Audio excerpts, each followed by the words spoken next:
আপনারা জানেন শহীদ রাষ্ট্রপতি জিয়াউর রহমান উই রিভল্ট বলে এই বাংলাদেশের স্বাধীনতার ঘোষণা করেছিলেন। তিনি যদি সেদিন উই রিভল্ট না বলতেন তাহলে হয়তো আজ আমরা এখানে দাঁড়িয়ে এই মুক্ত মঞ্চে বক্তৃতা করতে পারতাম না।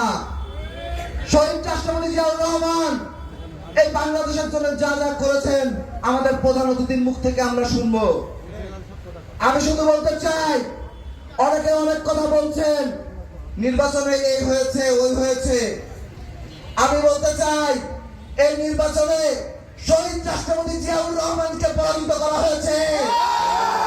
কেননা শহীদ রাষ্ট্রপতি জিয়াউর রহমান এই সৈয়দ মেহেদী আহমেদ চৌধুরীকে নিজ হাতে নেতা বানিয়েছিলেন কুষ্টিয়া। আরেকটি কথা বলতে চাই, অনেকে বলেন বেঈমানি অমক তমক, আমি বেঈমানি শব্দ ব্যবহার করতে চাই না। আমি বলতে চাই শয়তানি করা হয়েছে। এই কুমারখালীতে কারা কারা শয়তানি করেছে আপনারা জানেন, আপনারা অবগত আছেন। পবিত্র কোরআনে মহান আল্লাহ পাক রব্বুল আলামিন সূরা আন-নিসার ৭৬ নম্বর আয়াতে বলেছেন, তোমরা শয়তানের বিরুদ্ধে যুদ্ধ ঘোষণা করো।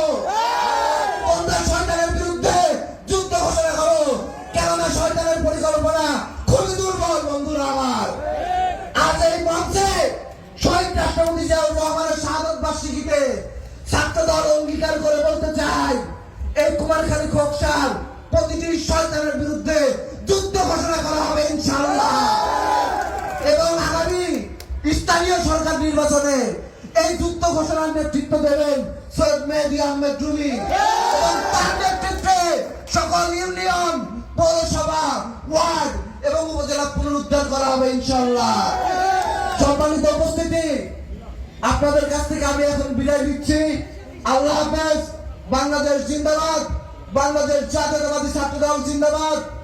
শহীদ রাষ্ট্রপতি জিয়াউর রহমান অমরক, তারুণ্যের প্রতীক তারেক রহমান জিন্দাবাদ। সৈয়দ মেহেদী আহমেদ চৌধুরী জিন্দাবাদ, জিন্দাবাদ, জিন্দাবাদ।